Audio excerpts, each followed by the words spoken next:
కంచి కామకోటి పీఠం వారి Shri Chandrasekharendra Saraswati మహావిశ్వవిద్యాలయం. Inter marks ఆధారంగా స్కాలర్‌షిప్‌తో కూడిన అడ్మిషన్లు. వివరాలకు కాల్ చేయండి.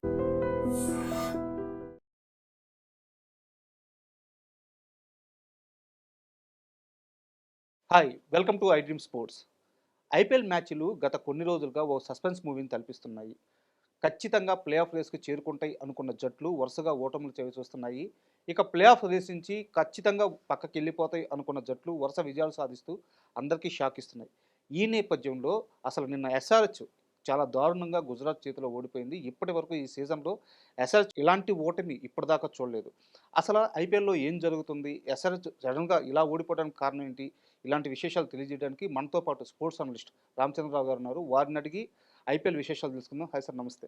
నమస్తే సార్. సార్, అంటే చాలా మెయిన్గా నిన్న ఎస్ఆర్హెచ్ మ్యాచ్ గురించి మాట్లాడుకుంటే, ఎస్ఆర్హెచ్ బ్యాటింగ్ చూస్తుంటే అసలు ఈ టీంకి బ్యాటింగ్ వచ్చా రాదా, నిన్నటిదాకా 200 250 కొట్టింది ఈ టీమేనా అన్న అనుమానం కలిగింది. అసలు సడన్గా ఇలాంటి ఓ ఓటమి ఎవరు ఎక్స్పెక్ట్ చేయలేదు. అసలు ఏం జరిగింది? మీరు అన్నట్టు ఇది ఎస్ఆర్హెచ్ బ్యాటింగ్ రాక్ కాదు. ఎస్ఆర్హెచ్ బ్యాటింగ్ అద్భుతంగా ఉంది కాబట్టి వీళ్ళు రివర్స్‌లో ట్రాప్ చేశారు.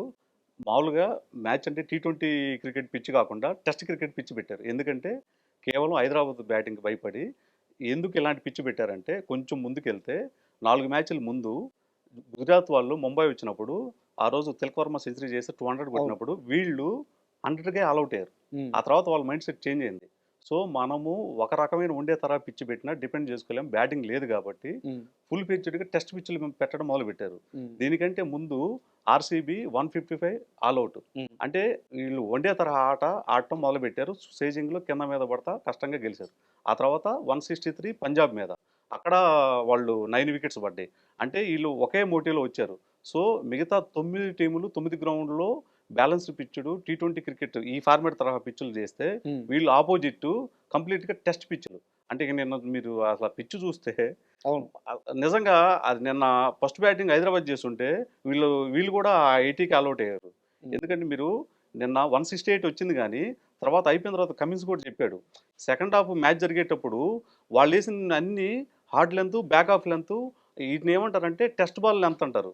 మామూలు కరెక్ట్గా మిడ్ లెంత్ వేసి స్విమ్ చేయటం వల్ల స్విమ్లో కూడా బౌన్స్ అవుతుంది. సో ఇవి ఎట్లాంటి పిచ్చులు అంటే 120, 130 కూడా కొట్టలేని పిచ్చులు అనమాట. మామూలుగా ఇట్లా పిచ్ ఉందని బిహేవ్ చేసినట్టయితే ఇలాంటి పిచ్చుల మీద ప్యాట్ కమిన్స్ కంటే గొప్పగా ఎవరు వేయలేరు. వాళ్ళ జీటీ కొన్న వాళ్ళ మీద కూడా ప్యాట్ కమిన్స్ చాలా బౌలింగ్ వేస్తాడు.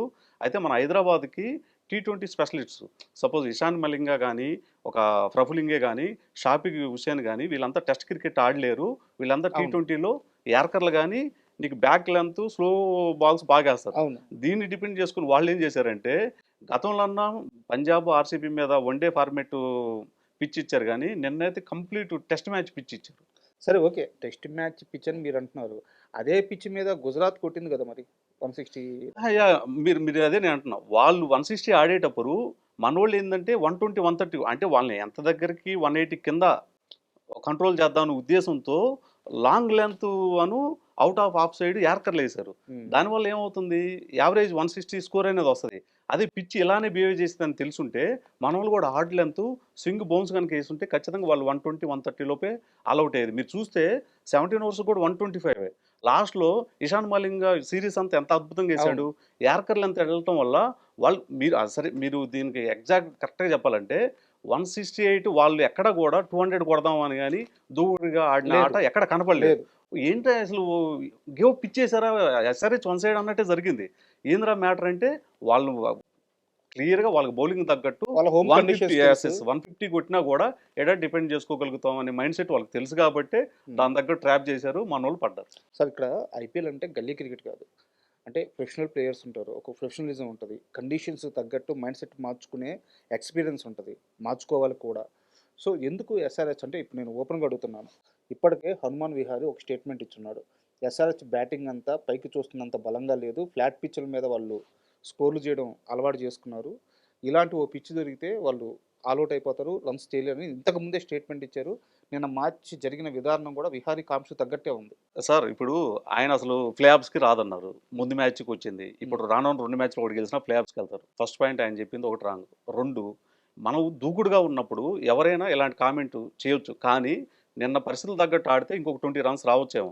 కానీ అటాకింగ్ బ్రాండ్ క్రికెట్ అనేది కమిన్స్ గారు అలవాటు చేశారు. నేను అదే అంటుంది, కండిషన్స్ మ్యాచ్ ముందు వేరే, దిగిన తర్వాత అదే నిన్న హైదరాబాద్ ఫస్ట్ బ్యాటింగ్ చేసి 140 కొట్టినా కూడా జీటీ ఓడిపోయేది. అంటే కండిషన్స్ ఎలా బిహేవ్ చేస్తున్నాయి అనేది ఇంపార్టెంట్.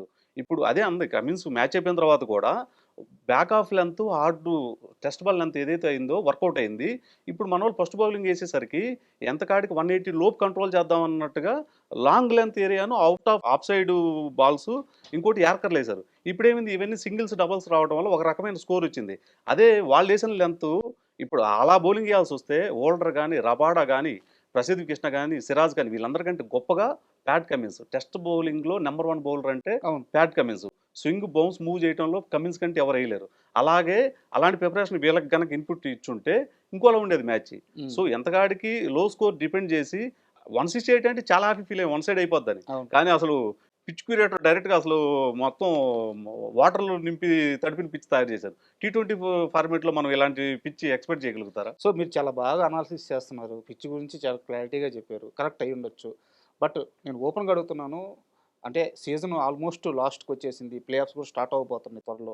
ఆ 4 జట్లే తెలియబోతున్నాయి. ఇలాంటి తరుణంలో కూడా ఎస్ఆర్హెచ్ బ్యాటింగ్ ఆర్డర్లో కానీ, ఆ 6-7 మందిలో కానీ సమతుల్యత లేదు అన్నది నా అభిప్రాయం. ఎందుకంటే అయితే టాప్ ఆర్డర్లో ఓపెనర్లు ఇద్దరు ఆడాలి, లేదా మిడిల్ ఆర్డర్లో క్లాస్ని ఆడాలి. సరే మరీ ఇంకా కిందకొస్తే నితీష్ రెడ్డి ఆడాలి. ఈ మధ్యలో ఉన్న 3-4 ప్లేయర్లు ఇప్పటికీ సెట్ అవ్వలేదు. మారుస్తూనే ఉన్నారు. వాళ్ళు ఒక్క మ్యాచ్లో ఆడుతారు, ఒక్క మ్యాచ్లో ఆడట్లేదు. సో సీజన్ ఆల్మోస్ట్ చివరి దశకు వచ్చినప్పుడు కూడా ఆ ప్లేయింగ్ లెవెల్లో ఆ సమతుల్యత కనిపించట్లేదు. ఇది ఎస్ఆర్హెచ్ వైఫల్యం అనుకోవచ్చా? లేదు సార్. ఎందుకంటే మీరు టాప్ 4 బ్యాట్స్మెన్ 400 అబోవ్ రన్స్ కొట్టింది ఇప్పుడున్న 10 టీముల్లో ఎస్ఆర్హెచ్. ఎస్ఆర్హెచ్ మాత్రం అదే నేను చెప్పేది మిడిల్ కూడా. ఆర్డర్ అవునవును. ఆ, మిడిల్ ఆర్డర్లో తర్వాత మాత్రమే వాళ్ళు కాకుండా మిగతా వాళ్ళు సరే అక్కడ దాకా వస్తే ఇప్పుడు జరిగిన పిచ్చి పరిస్థితిని బట్టి జరుగుతూ ఉంది. ఇప్పుడు అలా అనుకుంటే పంజాబ్ ఫస్ట్ 7 మ్యాచ్లు ఒకటి ఓడిపోలేదు. వాళ్ళు back to back 4 loss. RR మన హైదరాబాద్ వచ్చే టయానికి వాళ్ళు అన్బీటన్ సైడ్ ఉన్నారు 5-5. అంటే లాంగ్ టోర్నీలో కొంచెం మిస్కమ్యూనికేషను, అటు ఇటుగా అడ్జస్ట్మెంట్లు, ప్లేస్మెంట్లు ఎలా ఉంటే బాగుంటుంది అనేది జరుగుతుంటాయి. ఏ టీంకైనా సహజమే. ఇంకా మిగతా టీములతో పోలిస్తే లాస్ట్ 8 మ్యాచ్లు 6 మ్యాచ్లు గెలిచిన టీం ఎస్ఆర్హెచ్. సరే నిన్న అనేది ఒక్కరోజు బ్యాడ్ డే అనేది సహజంగా ఉంటుంది. ఆ ఒక్క మ్యాచ్ గురించి అయ్యేది కాదు. రానున్న 2 మ్యాచ్లు సిఎస్కే మీద ఒక మ్యాచ్ గెలిచిన ప్లే ఆఫ్స్కి వెళ్తాం. హోమ్ గ్రౌండ్ ఆర్సీబీ మీద గెలిస్తే 1-2లో కూడా ఉండొచ్చు. సో అన్ని టీములతో పోలిస్తే ఇప్పటికి కూడా ఎస్ఆర్హెచ్ బలంగా ఉందని నేను అంటున్నాను. నేను ఎందుకు ఈ ప్రశ్న అడిగానంటే ఇప్పుడు ఎస్ఆర్హెచ్ చేతిలో ఉంది 2 మ్యాచ్లు. అవును. ఒకటి సిఎస్కేతో, ఇంకోటి ఆర్సీబీ. అవును. రెండు ఇప్పుడున్న పరిస్థితుల్లో చాలా బలమైన జట్లు. అవును. ఖచ్చితంగా రెండిట్లో ఒక మ్యాచ్ అయితే గెలవాలి. అవును. సో ఇంకా ఎస్ఆర్హెచ్లో ఎలాంటి లోటుపాట్లు ఉన్నాయని చూసుకుంటే ఏం చెప్తారు? అంటే ఇక ఏం లేదు, నిన్న జరిగిన నిన్న మ్యాచ్ తీసేసేయండి, నిన్న అయిపోయింది, ఓకే. ఓవరాల్గా ఇంకా ఎస్ఆర్హెచ్లో మారాల్సింది, మార్చుకోవాల్సింది ఏమంటే మీకేమనిపిస్తుంది ఒక అనలిస్ట్గా? మార్చుకోవాల్సింది ఏం లేదు సార్. ఆ రోజు గేమ్ పరిస్థితిని బట్టి కొంచెం పార్ట్నర్షిప్లు ఏదైనా వికెట్లు పడినప్పుడు అలర్ట్ అవటమే తప్ప సేమ్ టీమ్ యాజ్ యూజువల్ వెళ్తామే ఖచ్చితంగా ప్లే ఆఫ్స్ని దాటి ఫైనల్ కూడా వెళ్తాం. అయితే నితీష్ కుమార్ రెడ్డి నిన్న మ్యాచ్ చూసుకుంటే వరుసగా వికెట్లు పడుతూ వస్తున్నాయి. అనుభవం ఉన్న ప్లేయర్. ఇప్పుడు అరోరా కానీ లేదా ఇంకో ప్లేయర్ కానీ ఇలాంటి వాళ్ళని టాప్ ఆర్డర్లో పంపించే బదులు నితీష్ కుమార్ రెడ్డిని కాస్త ముందు పంపించుంటే ఆ వికెట్ ఫ్లో అనేది ఆగిపోయి ఉంటే బాగుండేది కదా అనేది ఒక అభిప్రాయం. ఖచ్చితంగా నిన్న అదొకటి మిస్టేక్ జరిగింది. ఎప్పుడైతే సలీల్ అరోరా కంటే ముందు నితీష్ కుమార్ రెడ్డి వచ్చి క్లాస్ అంతా పార్ట్నర్షిప్ కనుక బిల్డ్ చేస్తే కొంచెం స్టేబుల్ స్టాండర్డ్ అయినాక అలాంటి వికెట్లో లాస్ట్లో ఒక 4 ఓవర్లు 50-60 ఉన్నా కూడా కొట్టే అవకాశం ఉండేదేమో. కొంచెం అంటే వికెట్లు పడుతున్నాయని వీళ్ళేం ఆలోచించారంటే ఇంకొంచెం ఆపారు. అదే కొంచెం మిస్టేక్ అయింది. అండ్ నెక్స్ట్ జరగబోయే సిఎస్కే ఆర్సీబీ మ్యాచ్ల్లో ఎలాంటి ఛాలెంజెస్ ఫేస్ చేయాలి ఎస్ఆర్హెచ్ మీ అభిప్రాయం ప్రకారం? ఖచ్చితంగా ఇప్పుడు ఎస్ఆర్హెచ్ గాయపడ్డ సింహం లాగా ఉంది, వేటాడుద్ది. ఈ 2కి 2 కొట్టేస్తుంది అంతే. 2 కొట్టేస్తారు. 2 కొట్టేస్తారు. ఒకటి సిఎస్కే మీద ఆడతారు, అది ఖచ్చితంగా గెలుస్తారు. ఆర్సీబీ మీద ఏంటంటే హోమ్ గ్రౌండ్ అడ్వాంటేజ్, ఖచ్చితంగా మనకి హోమ్ గ్రౌండ్లో దడదల్లాడిస్తారు, గెలుస్తారు. బట్ ఆర్సీబీ అంత ఈజీగా కనిపించట్లేదు. మీకు ఓపెన్ చెప్పాలంటే లాస్ట్ 3 మ్యాచ్లో ఏమో కోహ్లీ రన్సే చేయలేదు, అయినా కానీ ఆ టీం గెలుస్తూనే వస్తుంది. ఆఖరికి వికెట్లన్నీ పడిపోయిన కృణాల్ పాండ్యా ఆ దెబ్బలు మీరు చూసుంటారు. అలాంటి ఒక పోరాట తత్వం ఆర్సీబీలో కనిపిస్తుంది. అంత ఈజీ అనుకుంటున్నారు ఆర్సీబీ మీద ఎస్ఆర్హెచ్ గెలవడం? అంటే ఇప్పుడు ఆర్సీబీ కూడా లాస్ట్లో 3 మ్యాచ్లు 2 ఓడిపోయింది. మీరు ఏదైతే చెప్తున్నారో ఆ మ్యాచ్ కూడా లాస్ట్ బాల్ బౌలర్ పట్టుకొని ఉంటే ఆ మ్యాచ్ ఓడిపోయి ఉండేదిగా. అంటే ఆర్సీబీ మంచి టీం, నెంబర్ 1, అందుకే టేబుల్ నెంబర్ 2లో ఉంది, అదేం కాదనట్లేదు. అలాగే సేమ్ టైం ఎస్ఆర్హెచ్ కూడా హోమ్ గ్రౌండ్లో ఎస్ఆర్హెచ్ మీద గెలవటం అంటే కూడా ఈజీ కాదుగా. అది కరెక్టే. అంటే సిఎస్కే నుంచి సిఎస్కే వైపు ఎలాంటి ఛాలెంజ్ వస్తాయి? అసలు సిఎస్కే మీద సరదా గెలుస్తుందని నేను అనుకుంటున్నాను. ఏ భాగంలో సిఎస్కే మీద ఎస్ఆర్హెచ్ 10 రెట్లు బెటర్గా ఉంది. అండ్ గుజరాత్ బ్యాటింగ్ చూడండి ఒకసారి. ప్రతి టీంకి మనం అనుకున్నట్టు ఇందాక లోపాలు ఉండొచ్చు, గుజరాత్కి కూడా అలాగే ఉన్నాయి. కానీ ఎప్పుడైనా సరే గుజరాత్ ఓపెనర్లు ఇద్దరు వన్ డౌన్లో పట్టారు. వీళ్ళు కొట్టే 70-80% రన్స్ అంతా వీళ్ళ ముగ్గురు టాప్ 3 బ్యాట్స్మెన్సే కొట్టేస్తూ ఉన్నారు. సో రాబోయేది ప్లే ఆఫ్స్. గుజరాత్కి ఇది మైనస్ అవదా, ప్లస్ అవుతుందా ఇలాగే కొనసాగిస్తే? ఖచ్చితంగా వాళ్ళు ఈరోజు టేబుల్ నెంబర్ 1 అయ్యారంటే గత ఆడిన 4 మ్యాచ్లు 3 మ్యాచ్లు జీటీ వాళ్ళ హోమ్ గ్రౌండ్లో ఆడారు. అది కూడా బౌలింగ్ అడ్వాంటేజ్ అనేది పూర్తిగా తీసుకున్నారు. సో వేరే ఏ గ్రౌండ్లో ఎక్కడ జరిగినా కూడా పిచ్ అనేది అలా ఉండదు. లీగ్ స్టేజ్ కాబట్టి వాళ్ళు హోమ్ గ్రౌండ్లో అవకాశం ఇచ్చారు. కానీ ఒకవేళ ఫైనల్స్కి వచ్చినా కూడా అమోద పిచ్ అనేది ఫైనల్కి ఇలాంటి అవకాశాలు అయితే బీసీసీఐ సపోర్ట్ చేయదు. ఫస్ట్ పాయింట్ ఏంటంటే గత జరిగిన 4 మ్యాచ్లు 3 అనేది కంప్లీట్గా వాళ్ళు ఒక రకంగా చెప్పాలంటే లాటరీ వేశారని చెప్పాలి. కంప్లీట్గా బౌలింగ్ బేస్డ్ వెళ్ళటం వల్ల ఆ టీంలో టాప్ 3 పోతే బ్యాటింగ్ లేదు. నిన్న కూడా చూస్తే ఎస్ఆర్హెచ్ మీద గెలిచారని మీకు బాగా పగుగా ఉన్నట్టుంది గుజరాత్ మీద.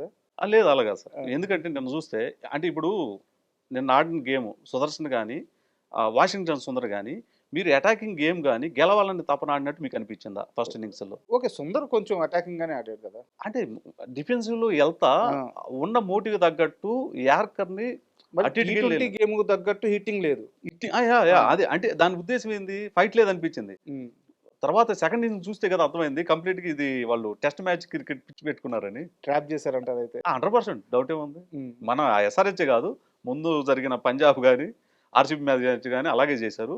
ముందు ముందు వేరే గ్రౌండ్లో ఇలా ఉండదు కదా ప్లే ఆఫ్స్లో కానీ. సో ఖచ్చితంగా జీటీ అయితే రేస్లో ఉండదు. అంటే సిఎస్కే విషయానికి వస్తే, సిఎస్కే ఇందాక ఆర్సీబీ గురించి మాట్లాడుకుందాం. సిఎస్కే వాళ్ళ ఉన్న మైనస్లన్నీ ప్లస్లుగా మార్చుకొని టీం చాలా స్ట్రాంగ్ అయింది. సంజు కానీ రుతురాజ్ కానీ అందరూ టచ్లోకి వచ్చున్నారు. అండ్ ఓవర్టన్ మ్యాజిక్ చేసేస్తున్నాడు. సో సిఎస్కే మీరు అన్నంత ఈజీగా లేదు కదా, టీము చాలా స్ట్రాంగ్ అయింది కదా. అంటే మీరు అన్నది కరెక్ట్ పాయింట్ సార్. ఇప్పుడు సిఎస్కే అనేది ఆల్రౌండ్ పర్ఫార్మెన్స్ మీద అందరు కాంబినేషన్ మీద వస్తున్నారు. మన ఎస్ఆర్హెచ్ ఏంటంటే దూకుడికి ఏ ఒక్కరు నిలబడ్డా మ్యాచ్ వన్ సైడ్ చేసేస్తారు. ట్రావిస్ హెడ్ కానీ, అభిషేక్ శర్మ కానీ, ఇషాన్ కిషన్ కానీ, క్లాసును ఉన్న టచ్ ఈ 4 ఈ సిరీస్లో ముఖ్యంగా వేరే ఏ టీం లేనంత ఫామ్లో ఉన్నారు. బౌలింగ్లో కూడా వాళ్ళకంటే బెటర్గా ఎస్ఆర్హెచ్ టీమే బాగుంది. షాకిబ్ హుసేన్ కానీ, ఇషాన్ మలింగా కానీ చాలా బాగా బౌలింగ్ చేస్తున్నారు. That Pat Cummins. అయితే ఇప్పుడు ఒక్కసారి టేబుల్ టాప్ 4 కానీ చూస్తే టాప్ 4 టాప్ 6 చూడండి. ఏ టీములకి 4 టీంలు వెళ్ళే ఛాన్స్ ఎవరికి ఉండొచ్చు? ఖచ్చితంగా ఇప్పుడు ఆల్రెడీ ముందుకెళ్ళి ఉన్నాయి కాబట్టి జీటీ, ఆర్సీబీ, ఎస్ఆర్హెచ్, పంజాబ్స్. అయితే నిన్న జరిగిన మ్యాచ్ వల్ల ఇంకో 3 టీములకి అవకాశం ఉంది కానీ పాసిబుల్ లేదు. ఎందుకంటే సిఎస్కే 3 మ్యాచ్లు ఆడాలి. మనం ఎలా సిఎస్కే మీద గెలుస్తాం. ఆ తర్వాత ఇదే సిఎస్కే వెళ్ళి గుజరాత్లో సేమ్ జీటీ మీద ఆడాలి. అదే గ్రౌండ్లో ఆడాలి. సో వాళ్ళు లో స్కోర్ అనేది ఖచ్చితంగా వీళ్ళు ఇదే అలవాటు పడి అదే చేస్తారు. రన్ రేట్ మనదే బెటర్ ఉంది కాబట్టి అక్కడ మనకే అవకాశం ఉంది. ఆ తర్వాత కింద ఉన్న ఆర్ఆర్ వాళ్ళు మనకి తెలిసిందే చోక్ అయిపోతారు. ఓపెనర్ ఇద్దరు ఫెయిల్ అయితే అసలు ఆ టీము వాళ్ళ పరిస్థితి మరీ ఘోరంగా ఉంది. సో ఓవరాల్గా SRH, RCB, Punjab, GT top 4లో ఉండి ప్లే ఆఫ్స్కి వెళ్తాయని నేను అనుకుంటున్నాను. ఒకవేళ ఎస్ఆర్హెచ్ ఈ 2 మ్యాచ్ల్లో ఒక్క మ్యాచ్ గెలిచినా నెట్ ఆధారంగా వెళ్ళే అవకాశం ఉంటుందా? 2 పక్కా గెలవాల్సిన పరిస్థితి ఉందా? 1 గెలిచినా వెళ్ళే అవకాశం ఉంది. ఎందుకంటే మనకి ఇక్కడ ఎస్ఆర్హెచ్ హోమ్ గ్రౌండ్ అడ్వాంటేజ్ ఉంది. ఇప్పుడు వాళ్ళు తీసుకున్నట్టే ఇప్పుడు మనం రేపు బ్యాటింగ్ పిచ్ పెట్టుకున్నాం అనుకోండి, నెట్ రన్ రేట్ మెరుగైతే తప్ప తగ్గదు. సో ఇప్పుడు కూడా మిగతా టీములతో పోలిస్తే నెట్ రన్ రేటు బెటర్గానే ఉంది. ఆర్సీబీ, జీటీ కొంచెం పైన ఉన్నాయి కానీ ఖచ్చితంగా ఈ రెండింటిని ఏదో ఒక మ్యాచ్ జరిగిందిలేండి, ఖచ్చితంగా 2 మ్యాచ్లు గెలిచే అవకాశాలు ఎస్ఆర్హెచ్కి ఎక్కువ ఉన్నాయి. అయితే ఈ మ్యాచ్లు ప్లే ఆఫ్స్ ఇదంతా తీసి పక్కన పెట్టండి. మిమ్మల్ని ఒక ఎమోషనల్ క్వశ్చన్ అడుగుతాను. Bhuvneshwar Kumar SRH brand bowler. కొన్ని సీజన్ల పాటు ఎస్ఆర్హెచ్ బౌలింగ్ విభాగాన్ని తన భుజాల మీద మోసాడు. అలాంటి భువనేశ్వర్ని అత్యంత నిర్దాక్షిణంగా చాలా ఈజీగా ఎస్ఆర్హెచ్ వదిలేసుకుంది. ఈరోజు భువనేశ్వర్ బౌలింగ్ చూస్తుంటే ఖచ్చితంగా ఇండియన్ టీంలోకి రాబోతున్నాడు అన్న కామెంట్స్ వినిపిస్తున్నాయి. భువి బౌలింగ్ని మిస్ అవుతున్నామా లేదా? అంటే ఇక్కడ ఉన్నది చెప్తా 2 విషయాలు. ఆ రోజు వదులుకునే టయానికి రిటైన్ చేసి కొన్ని ఆప్షన్స్ ఉంటాయి. అప్పుడు ఆ లాస్ట్ ఆడిన 2 సీజన్లో భువనేశ్వర్ కుమార్ అంత ఎఫెక్ట్గా లేదన్నది వాస్తవం. ఎప్పుడైతే స్టార్టింగ్లో ఎఫెక్ట్ ఉన్నాడు, తర్వాత లేడు. ఇప్పుడు తను కూడా ఇక్కడి నుంచి వెళ్ళిన తర్వాత అక్కడ ఉన్న లోకల్ యూపీ మధ్యప్రదేశ్ లీగుల్లో బాగా ఆడి తను మార్చుకొని ఇప్పుడు మళ్ళీ కంఫర్ట్ బాగా ఆడుతున్నాడు. దాన్ని ఇప్పుడు ఈ రోజు చూసి మనం బాధపడే కంటే మనం వదిలేసిన రోజు ఏంటి, భువనేశ్వర్ కుమార్ అనేది ఇంపార్టెంట్ కదా. అయితే భూమిని మిస్ అవ్వట్లేదా? మిస్ అవుతున్న మాట వాస్తవమే, కానీ భువి ఆ రోజు తీసుకున్న నిర్ణయానికి కట్టుబడి ఉండాలిగా. సరే ఈ రోజు మనకి మంచి బౌలర్లే దొరికారు రీప్లేస్మెంట్. ఇప్పుడు షాకిబ్ హుసేన్ రూపంలో మంచి యార్కర్, బౌలింగ్ బాగానే ఆసరం. సో దాని గురించి ఎలాంటి ఇష్యూ ఏం లేదు, ఇబ్బంది ఏం లేదు. అండ్ రాబోయేది చాలా టఫ్ సిచ్యువేషన్స్. సో 2 మ్యాచ్లు ఉన్నాయి, ఒకటి ఖచ్చితంగా గెలవాలి, లేదా 2 గెలవాల్సిన పరిస్థితి కూడా రావచ్చు. అండ్ ప్లే ఆఫ్ స్టార్ట్ అయినాక ఇంకా ప్రతి మ్యాచ్ డూ ఆర్ డై సిచ్యువేషనే. సో ఈ మొత్తం నేపథ్యంలో ఎస్ఆర్హెచ్కి కీ ప్లేయర్ ఎవరు కాబోతున్నారు రిమైనింగ్ మ్యాచెస్కి? ఒక 2 పేర్లు చెప్పమంటే ఎవరి పేర్లు చెప్తారు? ఖచ్చితంగా క్లాసెను, అభిషేక్ శర్మ, వీళ్ళిద్దరు. Yes. సో వీళ్ళిద్దరు టచ్లో ఉంటే ఎస్ఆర్హెచ్ తిరగలేదు. One side. సరే, అంటే ఎలాగో ప్లే ఆఫ్స్ స్టార్ట్ అవ్వడానికి ఎంతో దూరం లేదు, ఫ్యూ మ్యాచెస్ మాత్రమే మిగిలి ఉన్నాయి. సో మీరు చెప్పినట్టు ఎస్ఆర్హెచ్ కానీ 2 మ్యాచ్లు పక్కగా కొట్టేసి ప్లే ఆఫ్స్కి సగర్వంగా వెళ్తే, తర్వాత మీరు చెప్పిన ప్రొడిక్షన్ అంతా కరెక్ట్ అయితే, మనం నెక్స్ట్ ఎలాగో మరో ఇంటర్వ్యూలో కూర్చుంటాము. ఆ రోజు మీరు చెప్పిన మాటలు నేను మళ్ళీ కోట్ చేస్తాను. And more over SRH play ఆఫ్స్కి వెళ్తే అందరం హ్యాపీ. సో మనస్ఫూర్తిగా జరగాలని కోరుకుంటున్నాను. Thank you sir. ఖచ్చితంగా అదే జరుగుతుంది. ఎస్ఆర్హెచ్ ప్లే ఆఫ్స్కి వస్తుంది, మళ్ళీ మనం కూర్చుందాం. Thank you. And for more videos, Please subscribe to iDream. Please subscribe to iDream. Please subscribe iDream. And please subscribe to iDream. For more videos, subscribe to iDream. please like, share and subscribe to the channel. Congratulations, iDream. Subscribe to iDream. Subscribe to iDream. So subscribe to iDream Media. iDream ki iDream team అందరికి huge congratulations. Please subscribe iDream Media. Please subscribe to iDream. Subscribe iDream. Please subscribe to iDream. iDream అంటే నా కళల channel subscribe చేసుకున్న నోరు తిరుగుతలేదు, మీరైతే గంట గుర్తు కొట్టండి. For more such videos, please subscribe to iDream. Subscribe to iDream. Please subscribe to iDream. Please subscribe iDream Media. Please do subscribe to iDream. Please subscribe to iDream Media. For best entertainment and information, please subscribe iDream. And don't forget to subscribe to iDream.